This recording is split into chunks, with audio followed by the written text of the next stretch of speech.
Gene Simmons does not know how to stay quiet. He never did. But what has been happening around the Kiss co-founder lately goes beyond the usual rock and roll noise. In just the past several months, the man born Chaim Witz in Haifa, Israel, has buried a bandmate, walked into the White House, sat before the United States Senate, launched a solo tour that sparked fierce debate, and managed to make headlines for all of the reasons that make Gene Simmons impossible to ignore. Whether you love him or can no longer stand the sight of him, you cannot look away. And right now, the headlines surrounding him are louder than anything he has played on a stage in years. To understand why the last several months have felt so loaded for Gene Simmons, you have to start with October 2025. That is when Ace Frehley, the original Kiss lead guitarist, died at the age of 74. According to a Morris County Medical Examiner report, Ace suffered blunt trauma injuries to his head after falling in his home studio in Morristown, New Jersey. He had been hospitalized, briefly placed on life support, and had already cancelled the remainder of his 2025 tour dates before he passed away on October 16. For the rock world, it was a stunning loss. For Gene Simmons specifically, the timing made it even more painful. Just months earlier, in August 2025, President Trump had announced that Kiss would receive the Kennedy Center honors. Ace Frehley had heard the news. He called it, according to Billboard, a dream come true that he never thought would materialize. He did not live long enough to sit in that hall and hear it celebrated. Simmons went on social media following Ace's death and wrote that no one could touch Ace's legacy, and that the guitarist had always told him how much he loved the fans. He called Ace the eternal rock soldier. The tribute was warm and genuine. But what came next was classic Simmons, meaning it ignited an immediate firestorm. In the days leading up to the Kennedy Center ceremony, Simmons gave an interview to the New York Post. When the subject of Ace's death came up, Simmons did not hold back. He said that falling down the stairs does not kill you on its own, and suggested that other issues, what he called bad decisions, may have contributed. He added the phrase that went viral almost instantly: "You reap what you shall sow, unfortunately." The reaction was swift and furious. Rock fans, musicians, and commentators tore into Simmons for speaking that way about a recently deceased bandmate just one day before the two of them were supposed to be honored together. Critics pointed out that Ace Frehley had publicly stated years before his death that he had been sober for 14 years. He had spoken openly about attending thousands of AA meetings and building a solid support system. To have Simmons publicly question the circumstances of his death, in those terms, at that moment, struck many people as deeply disrespectful. The backlash was significant enough that Simmons walked it back. Just days later, he issued a public apology. He admitted he was wrong for using the words he used and said he humbly apologized. For those who know Simmons' history, he made nearly identical remarks after Prince's death in 2016, for which he also had to apologize. It felt like a familiar cycle. The man speaks. The people react. The apology follows. Then the headlines move on to something else. Except this time, the headline machine was only getting started. On December 7, 2025, the surviving members of Kiss, Gene Simmons, Paul Stanley, and Peter Criss, walked into the John F. Kennedy Center for the Performing Arts in Washington, D.C. to receive the Kennedy Center honors. It was a night that the band had been working toward for 50 years, and it arrived wrapped in grief. Ace Frehley's seat was left open during the ceremony. His daughter, Monique Frehley, accepted his posthumous honor. Simmons told reporters that honoring Ace with an empty chair was the least they could do. He described attending Ace's private funeral service on October 22 alongside Paul Stanley and Peter Criss, an open casket service that clearly hit him harder than his public comments had let on. He told CNN's Jake Tapper that he got emotional thinking about what the band had accomplished, and that the air at the top was thin but he belonged there. The day before the ceremony, Simmons and the surviving Kiss members visited the Oval Office, where President Trump presented them with their Kennedy Center medals.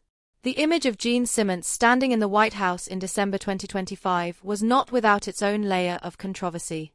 Just a few years earlier, Simmons had been very public about his disgust with Trump, using some fairly extreme language in interviews. Now here he was, receiving an award from the same man, smiling for cameras. The internet noticed. Social media filled with memes and accusations of hypocrisy. Simmons addressed it directly when speaking to reporters after the event, saying he had known Donald Trump for decades before politics ever entered the picture. He described the conversation between them as what human beings do, asking about family, asking about the kids. He suggested that politics does not have to define every relationship. Whether that explanation satisfied his critics is a separate question. It did not slow down the headlines. 2 days after the Kennedy Center ceremony, on December 9, Gene Simmons walked into a Senate Judiciary Subcommittee hearing and testified before Congress. This was not a publicity stunt. This was Gene Simmons, at 76 years old, standing before United States senators in Washington and making a case for the American Music Fairness Act, a piece of legislation that would require AM/FM radio stations to pay royalties to the artists whose recordings they broadcast. The argument Simmons made was one he clearly believed in deeply. He pointed out that radio stations in the United States had been playing the recordings of artists like Elvis Presley, Frank Sinatra, and Bing Crosby for decades and paying those artists absolutely nothing for the performance rights. Songwriters had always received royalties. But the actual performers, the people whose voices and playing made those songs famous, received zero compensation from terrestrial radio. He used Bing Crosby's iconic recording of White Christmas as his central example, pointing out that everyone connected to that song's success had been paid: the disc jockeys, the advertising executives, the technical staff, everyone except Bing Crosby himself. Simmons did not mince words. He told the subcommittee that radio stations treated musicians worse than slaves. He called the situation an injustice that had been ongoing for a century without anyone paying adequate attention to it. He told the senators directly that if they were against the bill, they were un-American. He even shared an anecdote from the Kennedy Center ceremony itself. He said he had pulled aside country legend George Strait, who was also being honored that weekend, and asked him whether he knew that he had never received a single payment for the millions of times his song Amarillo by Morning had been played on AM/FM radio.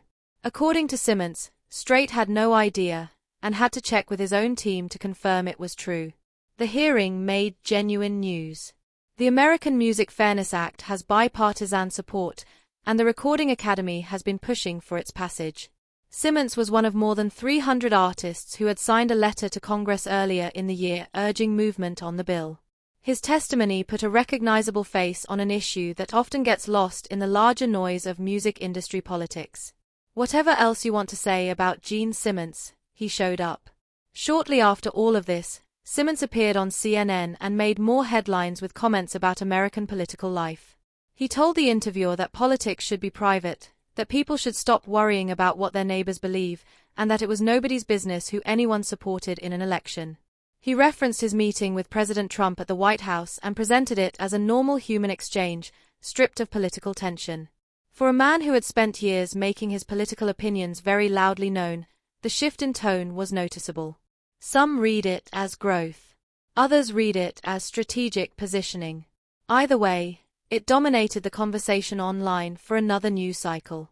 What emerged from all of it was a picture of a man who had spent 50 years being the loudest person in any room, and who was now navigating a much more complicated public landscape than the one that existed when he painted his face like a demon and spat fake blood into a crowd. The rock star and the political commentator and the businessman and the grieving bandmate were all colliding at once, in public, in real time. While all of this was happening at the highest levels of cultural recognition, Gene Simmons was also back out on the road, and generating controversy of a more familiar kind. After Kiss played its final concert ever on December 2, 2023, at Madison Square Garden in New York, Simmons had initially talked about stepping back. He told reporters he had tried to stay away from the stage but found it too much fun. He launched the Gene Simmons Band for a run of solo dates, playing venues across North America through 2025. The tours generated real enthusiasm among fans.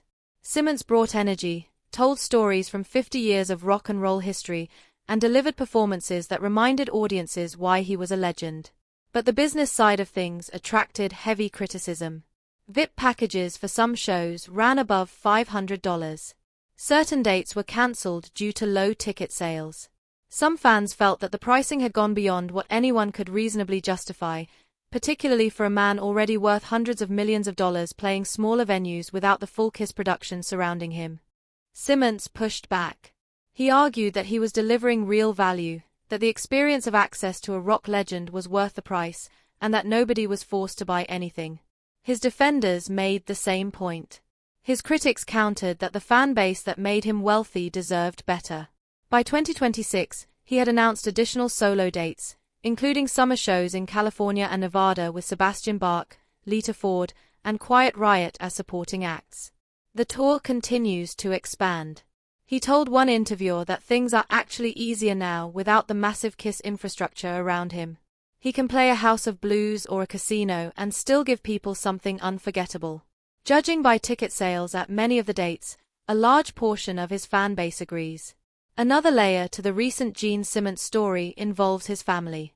His son Nick Simmons and his daughter Sophie's husband Evan Stanley have launched a new musical project together called Stanley Simmons.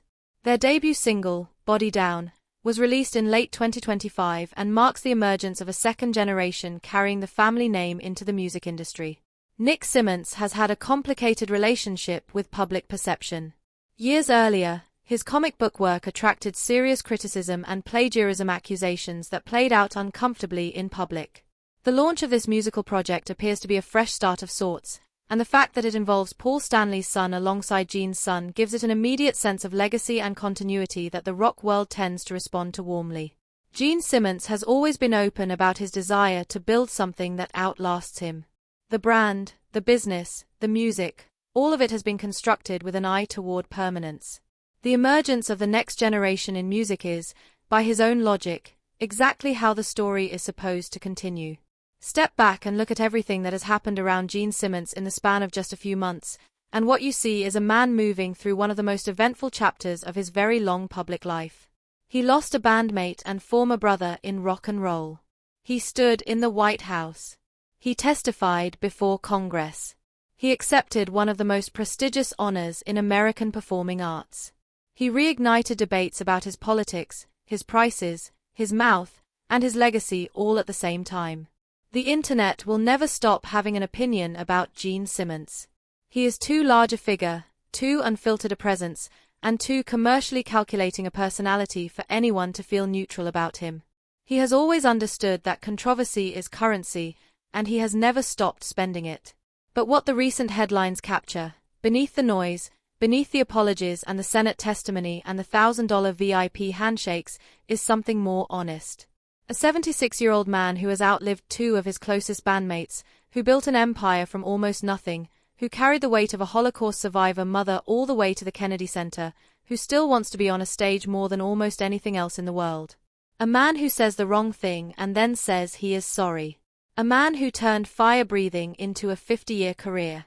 A man who, in 2025 and into 2026, is still breaking headlines.